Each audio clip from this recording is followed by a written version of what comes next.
Welcome to the first podcast I've done in a really, really long time. It's been over 2 years. I put out kind of a fun yarn haul video a couple months ago, but I would consider this one more of a true podcast. If you're new, welcome. If you've been around for years, welcome back. It's really great to have you guys here. New studio, new office, I guess. It's a little messy. You can kind of see by the lamp back there that is where I record all my videos. I drag that table out to about here, so it's close to my microphone, and yeah, that's how I do all my recording. So it's definitely messy because I have a bunch of recording to do this week, and it's all starting to pile up. But yeah, I have some knitting to show you guys today. Sorry if I keep touching my bangs. I just got them cut like an hour ago, and I am not used to having something on my face, so I keep shaking my head to get the hair off my face without remembering that, right, that's the whole point. So anyway, let's get on to the knitting. So I made a cowl over Christmas, and I've been meaning to send it off to my grandma. Just haven't done it yet because I was waiting to record a podcast. So maybe tomorrow I can get on top of it, but here it is. So I have a number of studio lights, so I apologize. The color is probably not very accurate up close. This is a lot more accurate back here. It's pretty dark, actually. It's a dark blue, like a royal blue, and a mixture of dark and light gray. It's the Birds and Ships cowl by Caitlin Hunter, and it's more like a handkerchief cowl, because as you can kind of see, maybe the back is a little bit shorter than the front, so the back dips down a little bit lower here. And you can see that this is the front and this is the back right here. So there's, 6 or 7 inch difference here. And I did not do a gauge swatch, which I know is a little bit of heresy, but this is kind of one of the things that I don't think you really need one for. I have knit one of these before, and I did do a swatch, I believe, for that. I knit one of these for my mom for her birthday, I want to say, a few years ago. She loves it. She wears it everywhere, even in just slightly chilly spring and fall days, she wears it. I had this yarn from Legacy Fiber Arts, which this is the only thing I've ever made from their yarn. I believe I won this in a giveaway years ago, like so many years ago, and I got it, and I do like the colors, but they're not my style. I wear a lot of neutrals and toned down colors, very muted colors, as you can see by this very muted brown cardigan. So when I got this, it's this very vibrant royal blue, and I've just been holding on to it for years. So it's their steel toes base, which is a 4-ply fingering weight with 75-25 superwash merino nylon. It came with, I don't have it on me, but it came with a mini skein that was just like a plain white color, but I decided just to save that for another project. Over Christmas, my mom was just going on and on about this cowl that I had made her a few years ago. She just really loves the fit of it. I don't know how we got on the topic of it, but my grandpa died a few months ago, and I've just been thinking about my grandma a lot and I wanted to do something for her, especially around Christmas, because it's a very lonely time of year, especially I think the first year after you lose someone. So I made her this, and this is her color. I can go look at a photo from any year growing up with her, and she will be wearing most likely a shade of blue close to this. She loves it. She really, really loves this like very royal blue. So this is perfect. It's a perfect use of some stash yarn. I did not gauge swatch, but I did pin it out a little bit extra so that it would match the finished size in the pattern, and it just gave it this really, really lovely drape. I don't know if you can tell just how floppy it is, which is my favorite. I love using fingering weight yarn for this reason. Very happy with the way that this came out. It was a very, very fast knit. I think I knit it in 2 evenings or something like that. I didn't hold 2 balls together to stop any pooling. I didn't really care that much, and it didn't really, there's definitely pooling. It almost creates like a striped effect, which for myself, I might, care. But it's also, you got to remember, it's going to be scrunched up like this. I'll put it on. It's going to be scrunched up like this. It's a very, very small and tight cowl. It doesn't feel like I'm being choked, but it's definitely very snug, which will keep you very, very warm. So I'm really excited to get this off to her, hopefully tomorrow or the day after. I have all the packaging ready. I just need to go to the post office and create a label. It's one of my finished objects from a while ago, but it was a nice, relaxing, fun knit.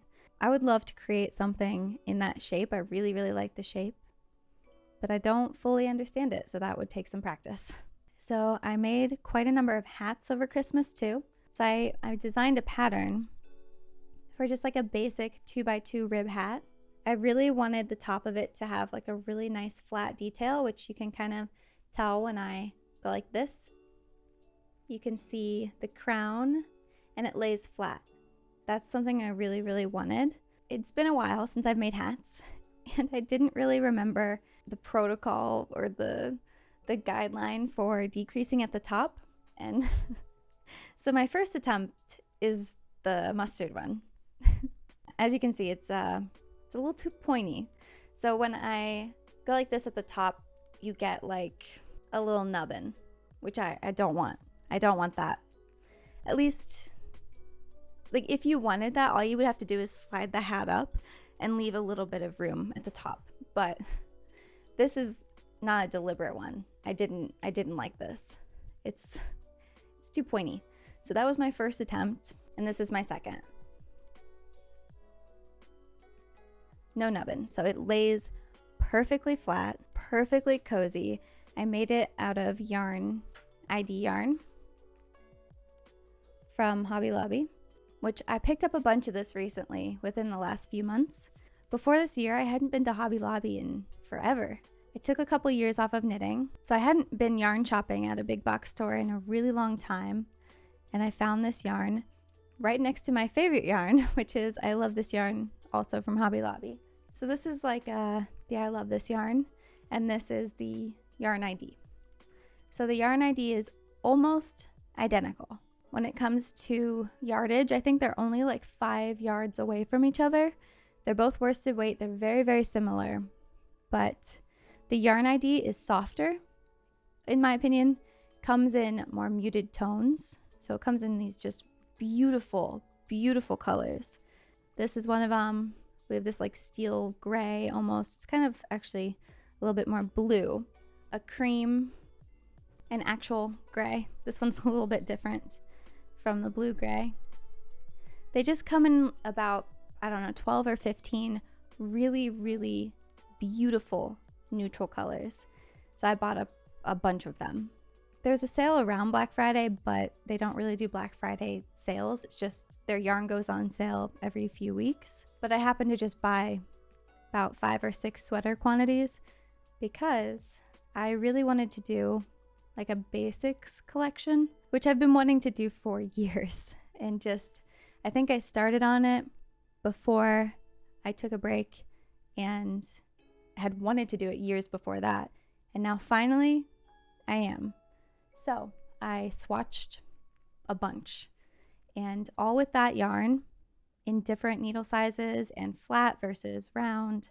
I wrote all the measurements down and everything, so I have all the gauges for these swatches. And now I can just create a whole basics collection, which is something I started on very recently. Last week, Johnny was out of town and I was very bored, and I didn't have enough brain power to do all the math that I need to do. So I'll show you what I've been working on that requires all this math. But I just didn't have any brain power for it. I was too out of it. I would stare at the spreadsheet and just look at it like, I don't know what to do. I don't know how to do this. So instead of doing something really complicated, I decided, why don't I start my first basics pattern? And I did. It's a cardigan. So I'm going to do at least 2 cardigans. So this one, which is a stockinette cardigan, I'm going to do a garter one. I will probably do a rib one. And then raglan pullovers, I will also do one in stockinette, potentially one in rib. And then just a normal pullover worked in pieces, I will also do in stockinette, probably a turtleneck, all these things. So this is the beginning of that first cardigan. Nothing fancy. Really, that's why I chose it, because the math for this is so simple. It's just 2 front panels, a back panel, and 2 sleeves, and none of it's worked in the round. It's all worked flat. Very easy to grade for other sizes. I've already done it. It's so simple.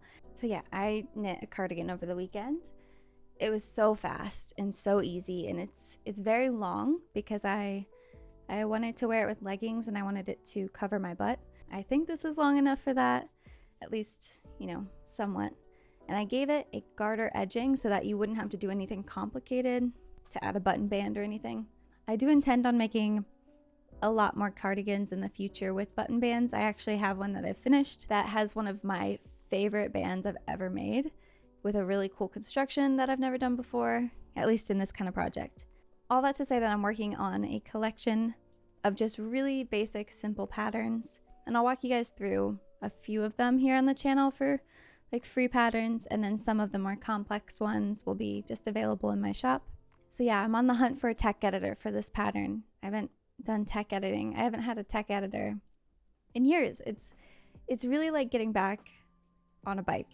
I'm a bit wobbly at the moment, trying to get back into more complex pattern writing, and I'm gonna have to do a tech editor for this pattern and test knitting, which just seems so foreign at this point, but then we'll start to get back into the swing of things, I think. So that's this pattern, already written. I am actually writing it in a new way than I used to. I used to write my patterns in like a Word document and then translate it into a PDF. Recently I've done Canva Pro, which I had never done before. I've always used the free version, which is fantastic. But now that I'm using it way more for just things for my video, thumbnails, and now I'm gonna create patterns in it, it's looking a lot neater and more professional, which is fun. You don't really get the freedom of placing pictures and text in a Word document that you do in like a PDF creator.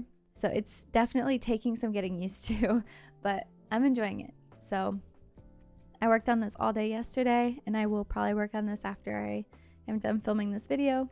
Yeah, this one I'm excited for. It's just an oversized, simple stockinette cardigan for beginners, but I'm also going to have like 2 versions in it. One for straight up beginners, and then another page that includes short row shaping for slightly more advanced knitters who want the shoulders to be shaped and the back neck shaping, and to have armhole shaping as well. It won't have nearly as many sizes as I used to provide. I used to do like 10 to 14 sizes, which is outrageous. The amount of time that used to take, I can't believe I used to do that. So I'm still gonna add a range, but it's not gonna be as many. I think I'll do 6 sizes, and that's it. Because unless you're hiring someone to do the math for you, it just takes way too long. And there's too many variables. There's too much room for error with it. With that many sizes and so much going on, I just think it's just too hard to find all the errors. What else do I have left? Oh, I made this hat. I know, we're bouncing all over the place today. I made this hat, and I'm not super happy with it. It's too large, for one thing. And then the top does sit. The top does sit rather flat, which I like, but I feel like the decrease section is too long. So here's where I ended the hat, and here's where it started. And it's also too wide. If you look at, obviously this is a ribbed hat, so it's gonna be more cinched in, but if you line them up, it's very large in comparison. I don't know what I did wrong with it. I based it off of all the swatches that I did for my basics collection, so that one will be reworked, but this one will be coming out soon because I already knit my sample for the pattern for the channel. So I've knit all the way up to this point, and I just need to record how to do the decreases and how to do the cast on. I tend to work on the sample up until the very end, record that, and then start just the beginning of a new one, instead of recording the beginning of one, having to take all the time to, work all of this, and then recording the end. That to me has just been easier. So I'd say the two big things I'll save for last, but I have two more small things. So I started this earlier today, actually. So I knit a swatch a while ago. I'm making a pair of socks, vanilla socks in worsted weight, and then I will also do one in fingering weight later. But I thought it would be for beginners. It would be way more accessible with a worsted weight because it's so intimidating. I've knit tons of socks at this point, but when I was first starting out, it was so intimidating with fingering weight yarn because it's so tiny. So I wanted to do one with worsted weight, even though I don't really wear worsted weight socks, and I don't see myself wearing these all that often. I really prefer the feel of fingering weight socks. This will be my first walkthrough of basic socks because it's been very requested from you guys. So here's my swatch, and I knit it in magic loop method because I find a lot that if I switch from just normal in the round where I'm just working normally to magic loop, that my tension tightens up a lot. I've had that happen on sleeves countless times where I go from knitting on 12-inch circulars to down for the wrist on magic loop, and it just really, really tightens up. So I wanted to make sure that my gauge was more accurate, so I knit that magic loop. That being said, this feels way too wide for a sock. I don't know. It seems very wide, and this is with negative ease too. I chose a cast on that would give me negative ease, and it still feels huge. My foot is not this wide. So now I'm like, what did I do wrong in my gauge that is giving me such a large sock? I can't tell you. I mean, the ribbing is definitely stretched out a lot. I think I might have to go down a size or two for the ribbing. But still, this is another sock that I made fingering weight because that's my preferred method. And this is actually an unreleased pattern from before I took a break, so I don't even know where the pattern is for this. Hopefully I wrote it down because I actually really, really love it, especially this yarn. I couldn't tell you what this yarn is. It's been way too long. It looks like Allie's work is my guess from Explorer Knits and Fibers. She always just did such a great job with greens and purples especially. All that to say, even when I stretch it out and I line up one end and then I stretch it out, I mean, I guess I can stretch it out to be almost the same size. Like if I really stretched it, but when I'm just a little bit, I don't know. It just, maybe because it's vanilla. I haven't knit a pair of vanilla socks in a really, really long time. And I've never knit a pair of vanilla worsted weight socks before, I don't think. Back when I was a newer designer, I'd been knitting for a while, but I never did anything like experimental. It was all very, very basic. When I started to try new things in knitting, I tried a pair of socks, and I believe they were worsted weight. And I couldn't for the life of me match gauge. And I also couldn't wrap my head around the concept of knitting socks. It's something that you really have to watch someone do, or at least for me. I really had to watch someone do it before it clicked. The heel flap and the heel turn was so confusing. I think it's even more intimidating when you say there's short rows involved because you're like, no, I don't know what that means. I don't understand. But then when you watch someone do it, you're like, okay, short rows are not that hard. You just gotta move your yarn around the needle a couple times in a different way and you're set. Anyway, that's the whole purpose of this pattern is I want to teach you how to knit socks. And then I have a couple of free sock patterns in my shop. They're $1 on Etsy just to cover fees. Etsy has more fees. I think I'll do video tutorials for them on my channel because I like the fit of those way more than worsted weight.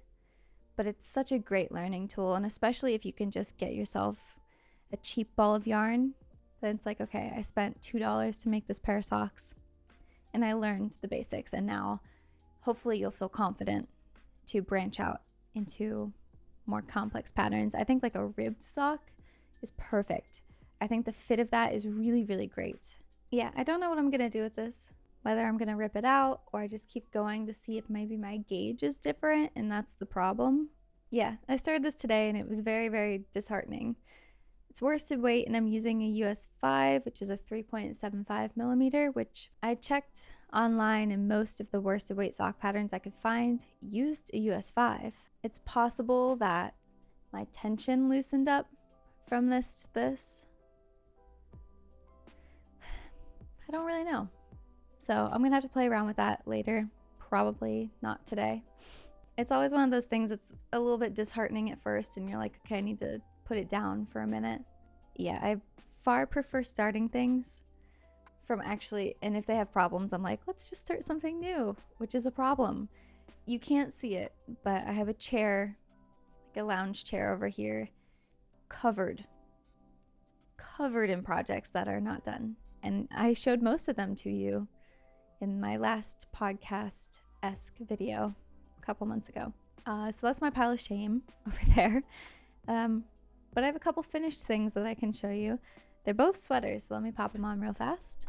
So I'm about to show you a sweater, and in this part of the podcast, I rave about it, but I put this sweater on while recording, and I hadn't looked at myself wearing it before, and I could only see it in the viewfinder of my camera that was like 6 feet away. And in that tiny little screen 6 feet away, it looked really good. So I was really happy with it, but I went and looked at myself in the mirror afterwards and while editing this video and realized that it needs some major fixes. It is way too wide across the front. It's supposed to be boxy, but this is not the right kind of boxy. The neckline does not look how I wanted it to look. It was comfortable to wear, but it doesn't look good with the yarn that I used or the stitch that I used. I think it's too wide. So essentially the front is not supposed to be nearly that wide, and it just is not flattering. Take what I say here with a grain of salt because I really didn't know how it looked. So I'm going to have to rework this one from the very beginning, rewrite it, reknit it. While this is a really fun finished project, it is nowhere near what I wanted it to look like. So I just wanted to preface this part of the podcast with that because it was actually kind of hard to watch back because of how bad it looks in hindsight. Enjoy the rest of the podcast. I should probably mention that I haven't tried either of these things on yet. This is my first time wearing them. So this is a new sweater. I was a bit worried about the neckline. I'm actually pretty pleasantly surprised with this neckline. I was very worried that it was going to be too wide, and I do think it's a tad bit too wide. I did decrease in the neckline to kind of cinch it up a little bit because it looked too big when I was working on it. And while I do think the fit is pretty nice now, it could be maybe 4 stitches, like an inch smaller. I'll stand up and show this to you real fast. This is my new sweater. This is the most complex thing I have made in a really long time. And I am really pleasantly surprised at the way it's fitting. I was worried that it would be way too big, too boxy, and it is boxy, 100%. Like I kind of pointed out to you, like my underarm is here, and this is where it ends, which is how I prefer to wear sweaters, which is why I design them the way that I do. I make the yokes long because I like a lot of breathing room. I like the movement. And I went with fairly wide sleeves as well. There, you do decrease, but not very rapidly. And I left the cuff pretty wide. It's not gaping, honestly. I shouldn't say it that bad. If I stretch it, there's a couple inches below. Pleasantly surprised with this one. This one is going to be very difficult to grade for multiple sizes, which is why I'm not doing it at the moment. I am going to have to chart each of them individually because the construction of this one is very strange for me. I've never knit a sweater like this. I just kind of made it up as I went. Not to say this is the first one of its kind because I'm sure someone else has done it. It took a few tries. I think this is my 3rd attempt when I knit the yoke, ripped back, knit the yoke, ripped back. It's a raglan design, but it starts in 2 pieces. So you knit each half. You knit half individually, kind of. Bear with me. So imagine it's cut in the middle here.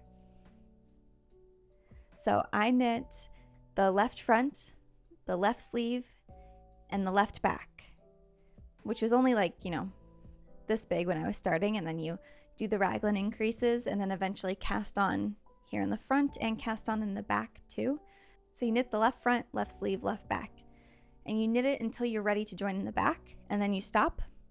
So it's like you knit like a couple inches, and then you stop and you do the right front, right sleeve, right back in one piece until you reach that same length, and then you join them in the back. So now you're knitting what kind of looks like a cardigan. So you're starting like here, you knit until you reach about here. Sorry, it's hard to show with this. But you start about here and you knit until you get about here. And there's this gap in the front. And you knit until, you knit a couple more inches, and then you join in the front. And the purpose of this was to give it a really deep neckline. And I made the back less deep instead of doing short row shaping. So typically when you knit a raglan or a sweater in the round, you're going to do back neck shaping to kind of raise the back higher than the front. So instead I made the neck deeper in the front than in the back, because it's not a complex pattern at all. It's, I think, like a waffle stitch, something like that. It's not very complicated. I think you work knit 1, purl 2 for 2 rows, and then knit a row twice. So it's a 4-row repeat. So it's not very complicated. But in short rows, it would be complicated. So the option I had was either to add short row shaping to the ribbing or to make the neck not as deep in the back, and that's what I chose to do. Again, I don't think I've done that before, so I don't know if that will work. It feels good. The reason you do back neck shaping is because you have kind of a hump behind your head. Like the back of your neck is raised up a little bit. So if you don't add any shaping, your sweater can kind of pull at your neck, and you don't want that. You don't want to feel like you're being choked, especially if you put so much time and energy into a knitted piece. This feels very, very comfortable to me. I really like it. So I think that's okay. Because it's knit in 2 sides, it really, really confused me. And if I took a break from working on it and then came back, I was like, I don't remember what I'm doing. Yeah, but I'm very pleased with it. It's super comfortable, very warm, very warm. I'm getting a little overheated here, but in the dead of winter, which is not when this will come out because it'll take me a long time. It'll probably be out in the summer, which is inconvenient, but what you gonna do? I love it. I actually really, really love it. I did a tubular bind off for the neck, the cuffs of the sleeves, and the bottom. And there's also a split hem on the bottom. I split for the front and back for the bottom hem, and then I also decreased, I think, a stitch or two, so it creates a more prominent split, which I'll show you in a minute. But yeah, I love it. I think it fits like a really comfortable sweatshirt, which is my goal. So yeah, I used Yarn ID for this. This was the first thing I made with it, and I love it. It's so soft. When I was first designing knitwear, I fell in love with Hobby Lobby's I Love This yarn because of the price and the yardage. You can go there, and I think it's $4.99, and you get so much yardage. I forget what it is, but I think it's like 450 or something for a 142 gram ball. That's a steal, because I would go to Joann's, and for like $6.50 I could get a Lion brand skein of yarn with less yardage. And so that became my staple. I made so many things out of their yarn, and I do still really, really love it.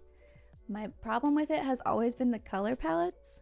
They have a wealth of colors. There's so many options, but they're all just a little bit like too off for me. There's either too many like primary colors, like they're too vibrant, they're not muted, they don't have a ton of neutrals that are the style that I like. Like this color is amazing. I love it. Any of the colors I've shown you of the Yarn ID, beautiful. And that's why I've kind of switched over to the Yarn ID, because it's like 50 cents more expensive, slightly less yardage. So you're getting less yardage for more money, but it's not a huge difference. I think I knit that cardigan with 4 balls of yarn, which is like $22. For a long cardigan, that's a really, really good price. I think it's so unbelievably soft. And it doesn't feel like the soft level where you know it's gonna pill immediately. You can kind of tell when you go clothes shopping. You're like, this feels like a more sturdy cotton. And then you go somewhere else and you're like, this feels like it's gonna pill. It's so silky soft. It's like such a silky soft synthetic material that you're like, this is gonna pill very quickly. It's like that. This doesn't feel to me like it's gonna pill. I haven't worn things with them yet since I just discovered it recently. I haven't worn anything made out of it like for a long time.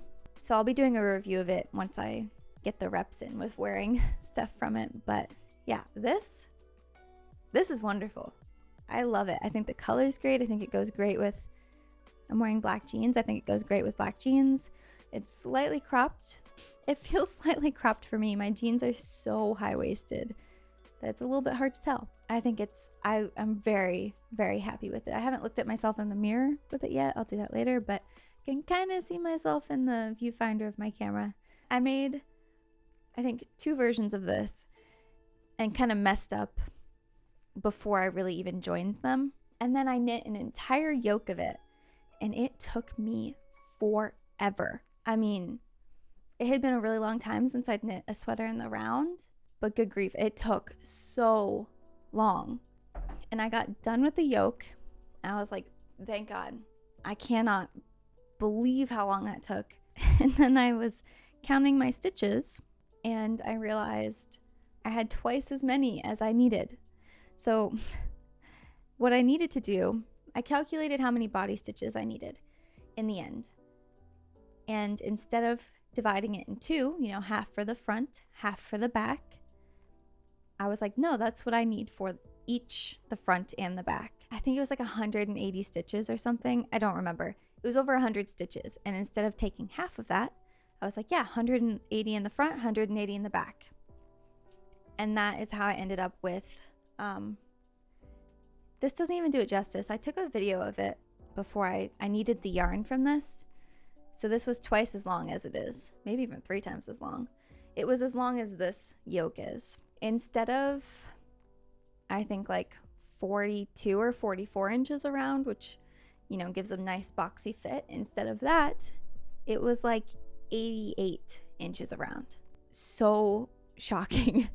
I think I took a video of this next to the real one and how much bigger it was. I mean, it's half. The one I'm wearing is half the size of this. It does not do it justice. So I got done with the entire yoke, which granted took me like 10 or 12 days. It took me such a long time because it's twice as big as it was supposed to be. So then when I came to the sad conclusion that I did my math wrong, I went back, fixed it, started with this one so much faster. I finished it in like a week or something like that. I wasn't really going at a breakneck speed or anything. It was kind of taking my time. But yeah, that was my really painful mistake. I'm glad that that's done. Now I just got to try and not make that same mistake when I'm grading the pattern for you guys. I have one more thing. This I started in July. It's granted, it has been almost done. All I needed was the neckband. So it was done, I don't know, I want to say like October until December. It just kind of sat there because I knew the last bit was really tedious and I didn't really want to do it. But I finished it, so I'm going to show you. So this one still needs fixed. The last thing that needed done was I don't want to call it a button band because there's no buttons. The edging, the neckband, whatever you want to call it, was the last thing on my list. And it was incredibly tedious. So what I did was an applied border. This is actually quite wide. I think it's like 4.5 inches wide for the band. The reason I didn't do the band at the same time as the stockinette is that they had different gauges. So I had to use a US 3 for the twisted rib, and I think I used a US 5 for the stockinette. So I couldn't knit, the first 4 inches of a row with a US 3 and then the rest of it with a US 5. It just wasn't gonna work. So what I did instead was, after I had seamed my pieces together, I started at the bottom of one side which was, I believe, my right side.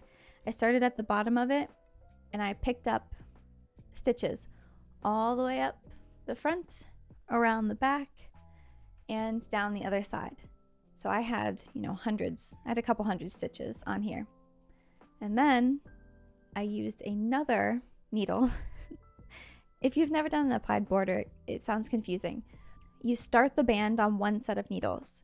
You knit across it, and then you knit the last stitch of your band with the next stitch off of your picked up stitches here.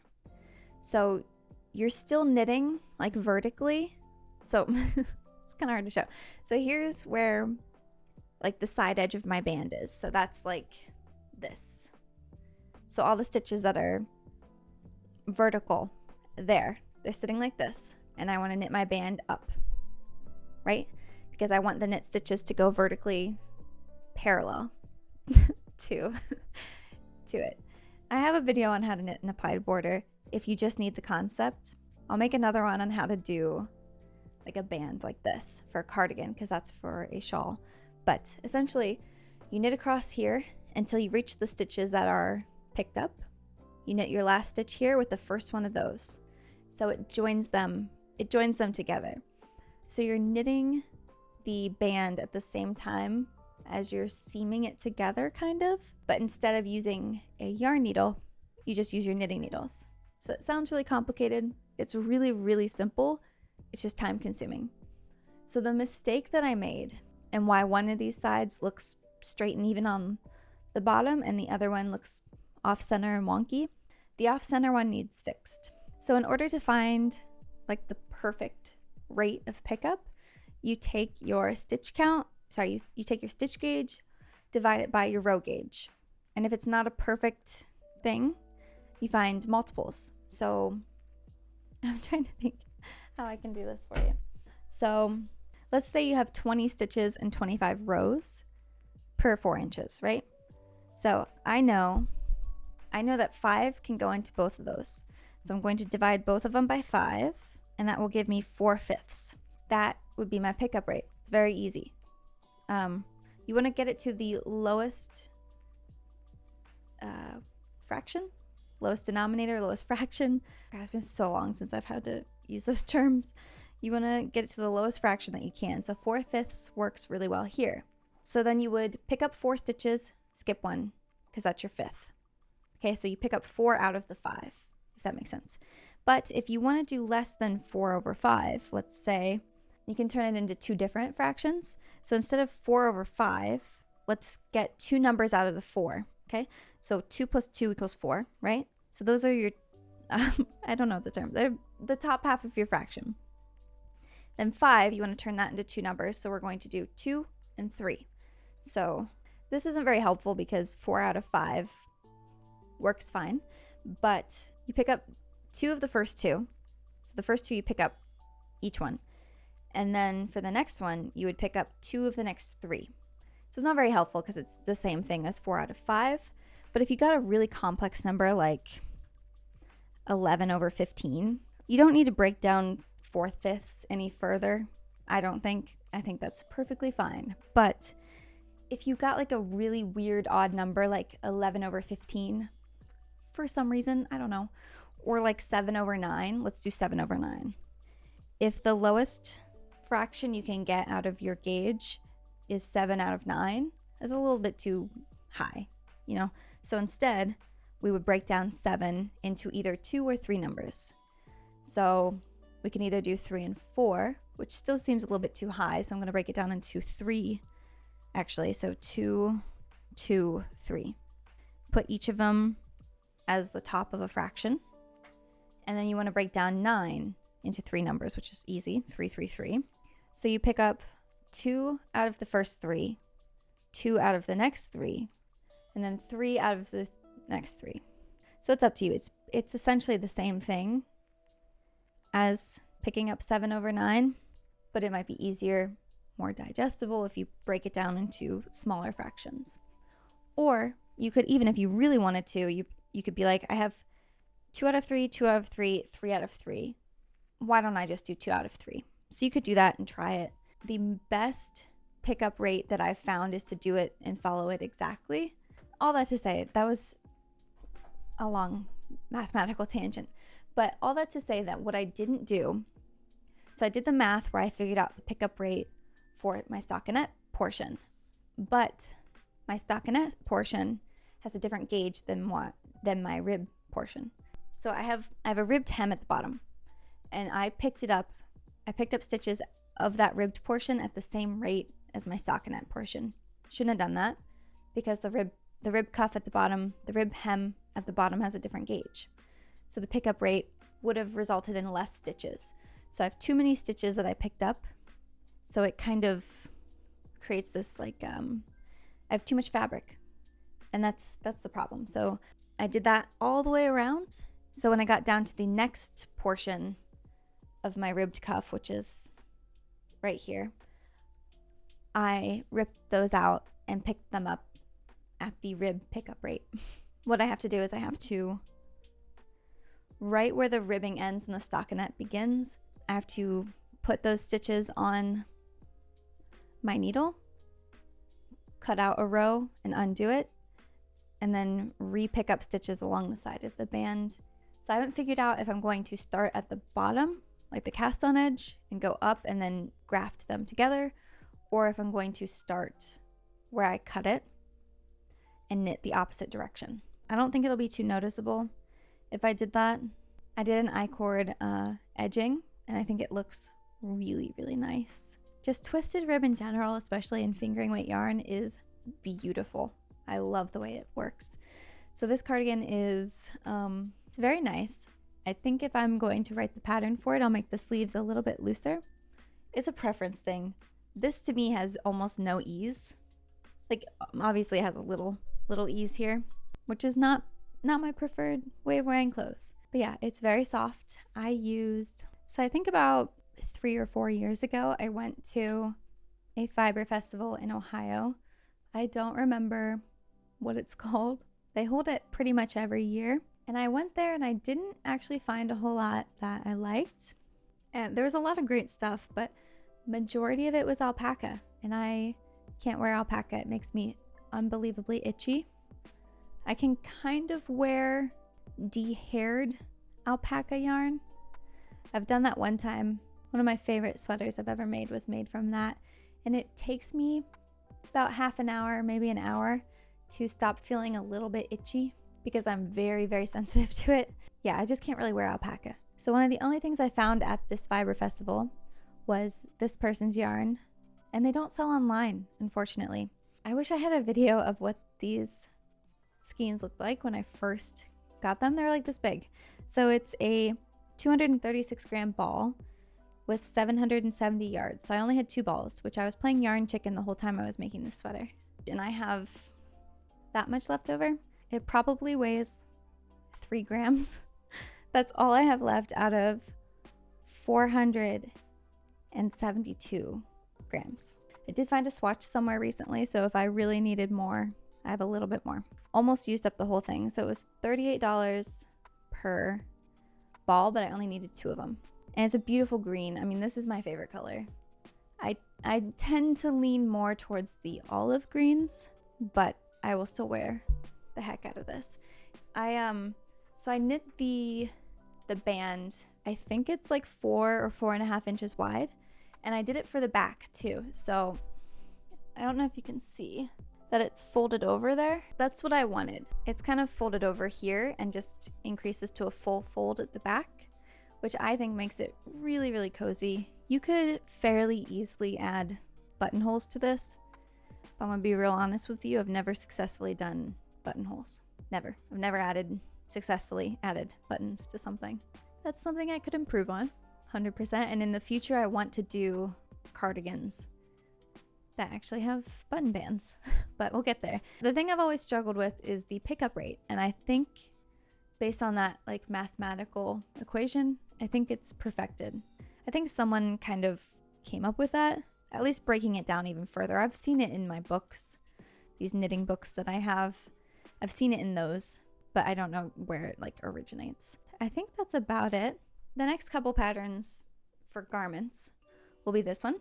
This one is for some reason really racking my brain.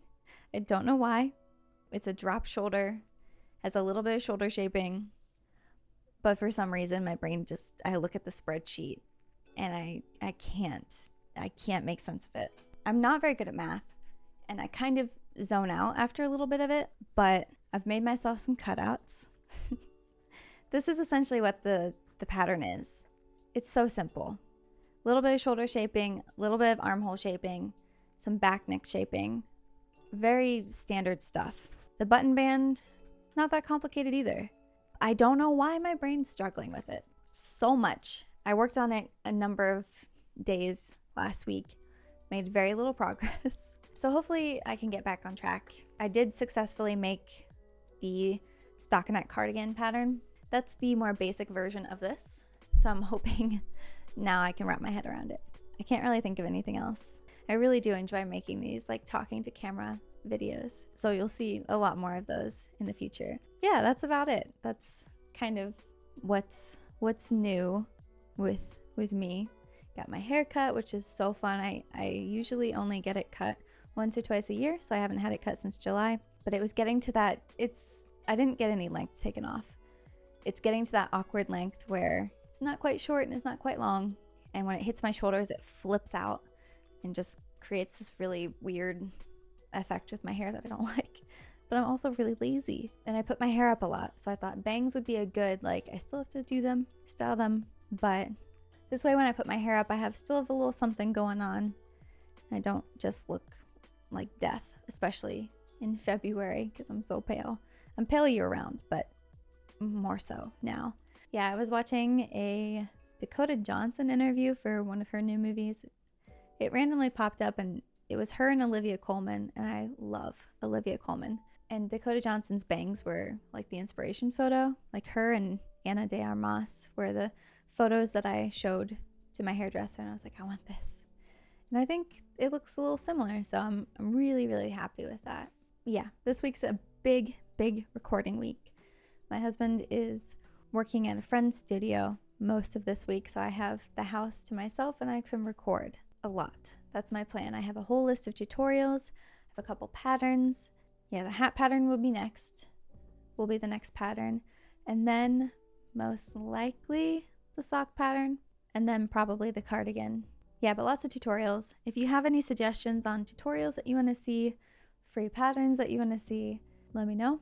I have lots of plans, but time always just seems to just fly by, and the week will pass and I'm like, what did I actually get done? So I'm trying not to over deliver. I feel like last podcast, or whatever that video was, the yarn haul podcast, I feel like the last video I showed you so many things and they have stayed on my chair since then. I don't know why, but they're in the pit of shame. I'll try and get more stuff out for you guys. I took it really slow after the holidays. I took a couple weeks after Christmas off, and then it's been just a slog to get back into it. January was just depression central or something. I had a really hard time getting anything done.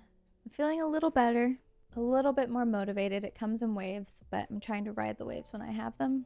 Come spring, I will definitely want a few more spring-like things, a few spring-like tops, which I would probably need to get started on now, but trying to have more of a work-life balance, which I did not have 2 years ago.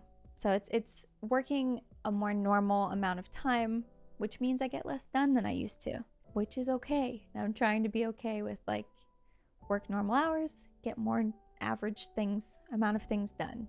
Anyway, I'm done rambling. I am really happy to be back recording podcasts for you guys and happy to be chatting with you, hopefully in the comments. And yeah, let me know what you want to see.